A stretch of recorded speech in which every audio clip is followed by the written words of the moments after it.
Tapos, kung nakakuha na kayo ng appointment, tapos na-fill up, na gawa nyo na, tapos meron na kayong appointment, email, naka-receive kayo ng email sa,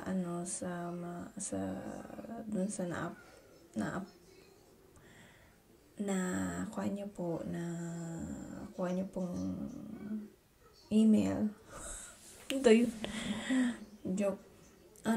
Pag nakakuha na po kayo ng email na nakaka-receive kayo na mayroon na kayong appointment, so punta na kayo dun sa appointment nyo, sa date ng appointment nyo, at dalhin nyo po lahat ng mga papeles na kailangan. Pagkatapos nun, pag na-approve yun, wait nyo na lang pero after 3 months pa yung waiting actually, kasi 3 months ang waiting.